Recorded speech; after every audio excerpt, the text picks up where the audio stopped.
Venezuela, President Nicolás Maduro denounced the government of Trinidad and Tobago for its submissiveness to the United States and its staunch support for its crimes in the Caribbean.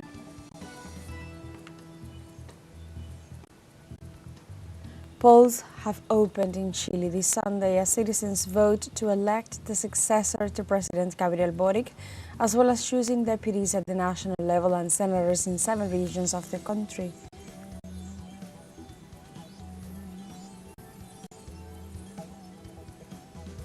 And storm Claudia passes through Western Europe, causing heavy rains and flooding in several countries.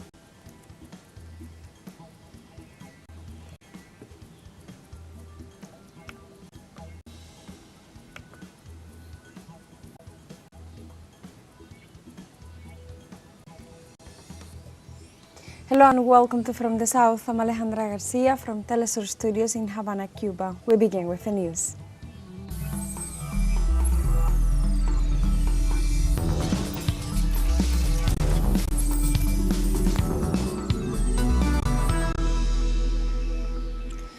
In Venezuela, President Nicolás Maduro denounced the government of Trinidad and Tobago for its submissiveness to the United States and its staunch support for its crimes in the Caribbean. The Venezuelan leader rejected the actions of the government of ports of Spain, which authorized the Trump administration to conduct military exercises off the coast of Venezuela. The head of state described the maneuvers as responsible and emphasized that they represent a threat to peace in the Caribbean.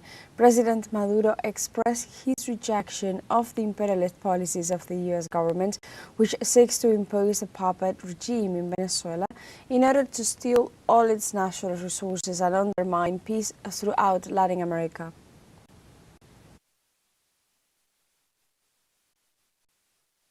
El gobierno de Trinidad y Tobago. The government of Trinidad and Tobago has once again announced irresponsible exercises, lending its waters off the coast of the state of Sucre for military exercises intended to be threatening to a republic like Venezuela, which will not be threatened by anyone. They say they will do this from Monday to Thursday. Well, the people of Trinidad and Tobago will see if they continue to endure the use of its waters and its lands to seriously threaten the Caribbean peace.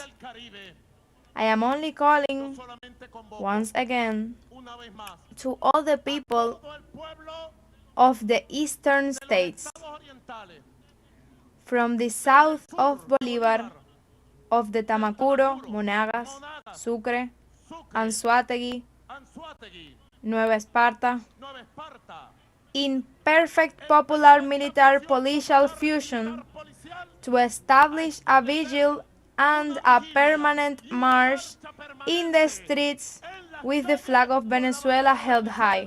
The Great Vigil and the Great March of the Flags, I am calling it here from Caracas.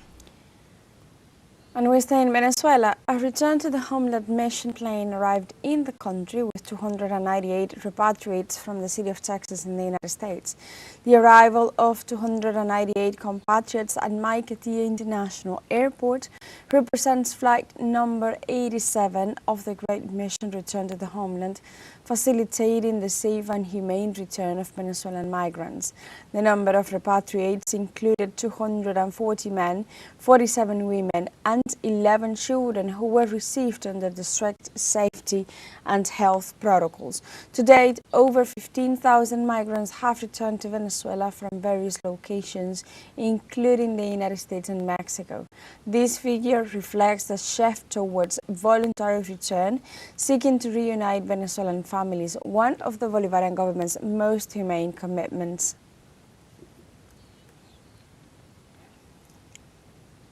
Now we go to the United States. The No Kings movement mobilizes thousands of people in the country this weekend in nationwide protest against President Donald Trump. In response to the White House's policies, the No Kings movement, which brings together nearly 300 organizations, called for more than 2,700 protests this weekend. The protests are spreading across the country, from large cities to small towns. Organizers are saying they expect massive turnouts. The opposition platform assures that U.S. citizens will not give in to chaos, corruption, and cruelty of Donald Trump's current administration. We are told that change happens when you lobby for it, or you call enough times for it, or you vote. And in other news, in Mexico, at least 60 police officers were injured after riots caused by far-right extremists in the capital's Zócalo. The self-titled March of Generation Z traveled through the Mexican capital to the vicinity of the National Executive Headquarters, where several participants threw objects that destroyed public furniture and in some places broke down the security fence set up by police forces. In this regard, sectors have denounced that the protest, which was called under the pretext of denouncing insecurity, has received funding from national and international ultra-conservative groups. In this sense, political and social youth movements have distanced themselves from the mobilization, asserting that its objective is to destabilize the country.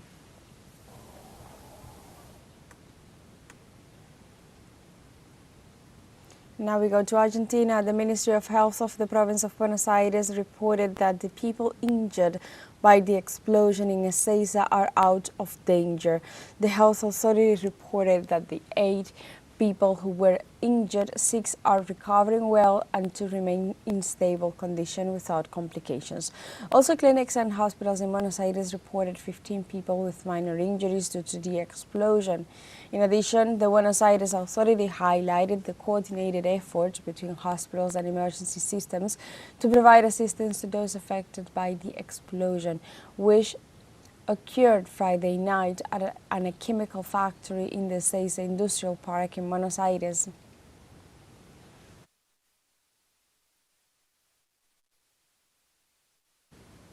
Meanwhile, in Haiti, the Association of Volunteers for the Reintegration of Detainees issued an urgent appeal denouncing the precarious health and living conditions within the penitentiary system.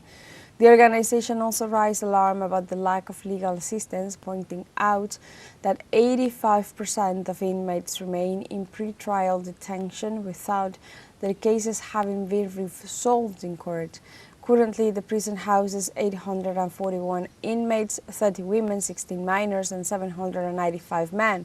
Of this total, only 122 have been trialed, which is evidence of a serious backlog in the judicial process.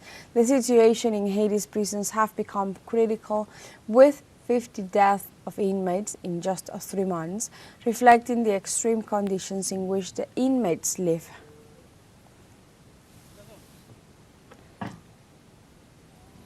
And now we have a short break coming up, but first remember you can join us on TikTok at teleSUR English, where you'll find news in different formats, news updates, and much more. We'll be right back. Stay with us.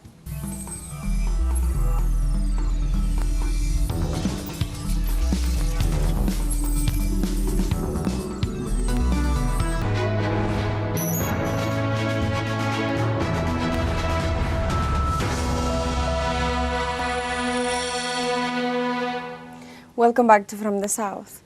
Polls have opened in Chile this Sunday as citizens vote to elect the successor to President Gabriel Boric, as well as choosing deputies at the national level and also senators in 7 regions of the country. More than 15 million citizens are eligible to elect Boric's successor for the 2026-2030 term.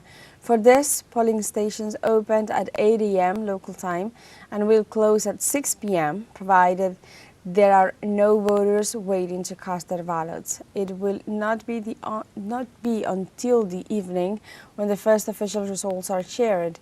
8 candidates are competing for the presidency, with a member of the Communist Party and candidate of the ruling left-wing coalition, Janet Jara, leading the intention polls.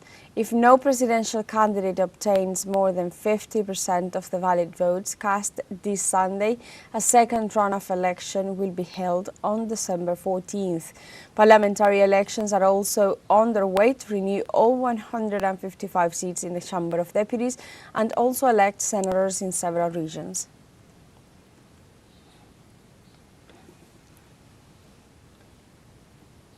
Let's take a look at the trajectory of the presidential candidate for the governing Unity for Chile coalition, Janet Jara, who is the flag bearer for the 8 left-wing social democratic and progressive parties, as well as the Christian Democrats. Jara was born in 1974 in Santiago de Chile. She was Undersecretary of Social Security during Michelle Bachelet's second term, overseeing key reforms in pensions and Social Security. In March 2022, with the arrival of President Gabriel Boric to power, she was appointed Minister of Labor and Social Security. Among her most notable contributions is the implementation of the 40-hour work week law approved in 2023. Her political career has been strongly linked to the defense of social and labor rights.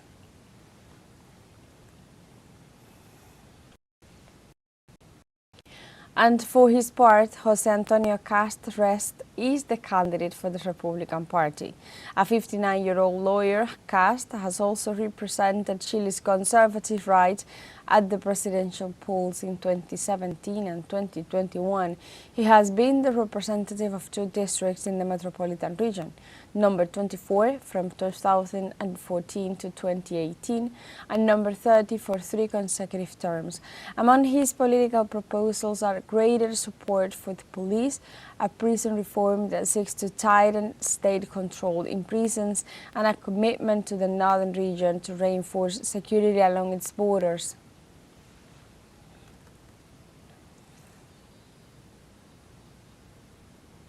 Now we go to Ecuador. Over 13 million citizens are called to take part in the referendum and popular consultation. In this consultation, voters must make a decision regarding 4 proposals that put at risk national sovereignty, political representation, and acquired rights. The points include a constituent process that would allow for the drafting of a new constitution, the return of foreign military bases, the reduction in the number of legislators, and public funding for political parties. According to official statistics, around 118,000 members of the police and armed forces will be deployed nationwide to ensure the proper conduct of the elections.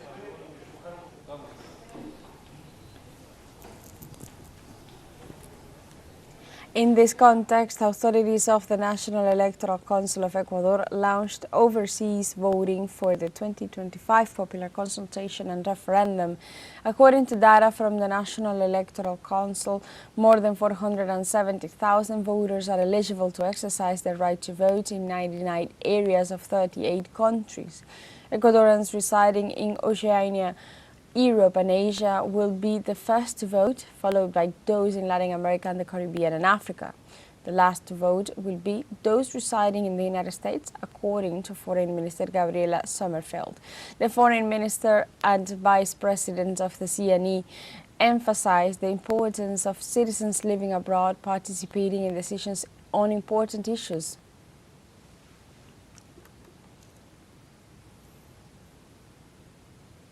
Other topics in Honduras, the presidential candidate for the Liberty and Refoundation Party, Rixi Moncada, predicted another victory for her party in the elections on November 30. But from the Department of Olancho, the presidential candidate highlighted the government of Xiomara Castro, while emphasizing the need to continue on the path of national refoundation in order to continue building a more democratic and socialist state. In turn, Moncada denounced the plans of the Honduran oligarchy to steal the elections in order to reimpose the government that turned Honduras into a narco state for over 12 years. In this sense, she assured that the Libre Party will continue to defend the election results to guarantee the transparency of the democratic process.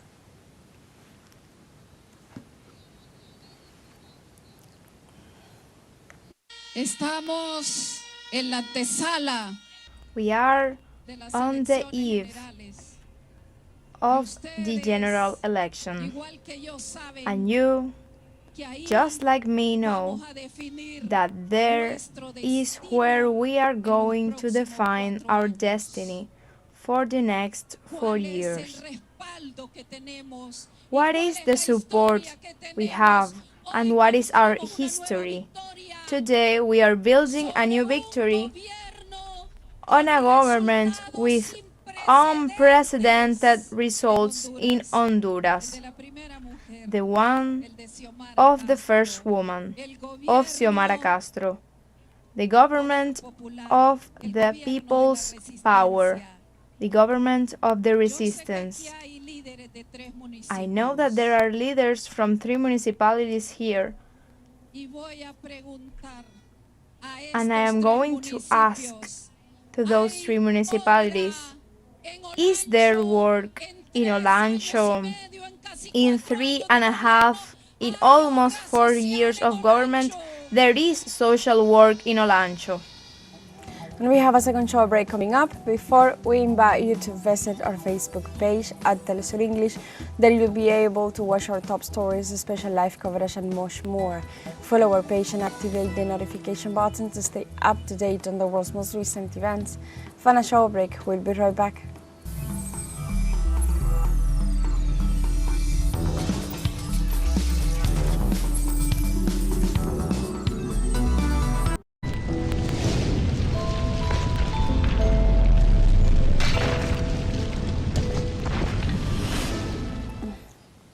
Welcome back to From the South. Cuba received 30 tons of food from China to assist victims of Hurricane Melissa in the eastern region of the island. The supplies will be distributed in the areas most affected by the natural disaster, which, although it did not cause any fatalities, left hundreds of homes completely destroyed in its wake. During the reception, China stated that the government and people of China expressed their deep solidarity with the victims. In addition to the 6 flights carrying food, Cuba will receive 3 maritime shipments with essential basic supplies, which will arrive at the port of Santiago de Cuba.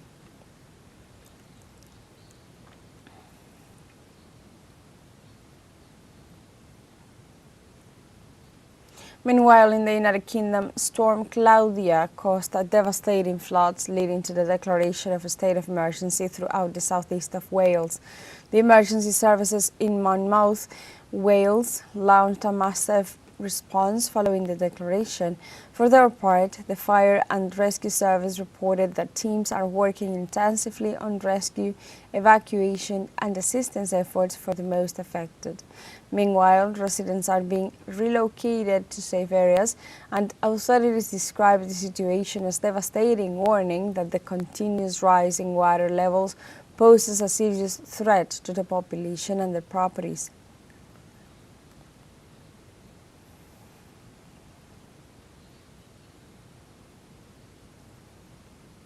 And while in Britain, rescue workers were organizing evacuations, in Portugal, Tropical Storm Claudia caused 3 deaths and more than 20 wounded.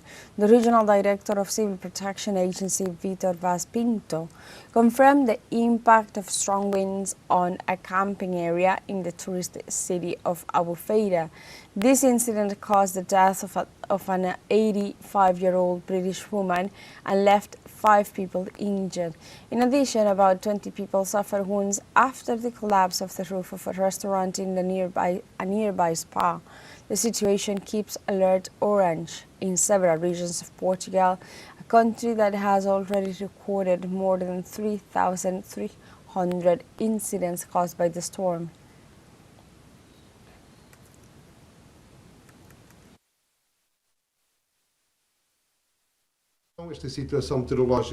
This adverse weather situation, for which we have been urging people to take self-protection measures according to IPMA, will persist until the end of the second day, and then gradually the situation will improve.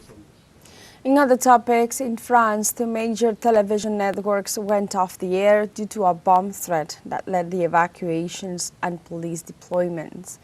An individual called a police station claiming that he had placed an explosive device in the building of the media company where the television networks BFM TV and RMC are based and threatened to blow up the place. In this context, police rushed to the scene, evacuated the staff and conducted several inspections but found no bomb. The authorities stated that if the person responsible for the message is found, they could face up to 2 years in prison and a heavy fine. Let's recall that this threat came 2 days after France commemorated the attacks of November 13, 2015, in which 132 were killed. According to the Minister of the Interior, 6 terrorist attacks have been thwarted in the country so far in 2025.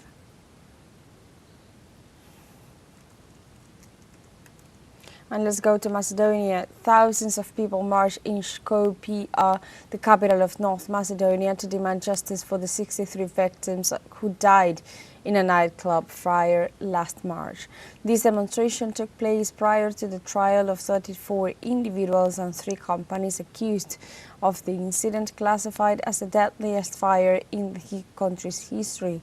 The disaster took place on March 16th at the Pulse Club in the eastern city of Koshani, where a concert ended in the death of 63 people and left at least 200 injured. The prosecutor's office filed charges against the 34 defendants, including the owner of the establishment, security guards, representatives of the security company, and also the company that owns the club.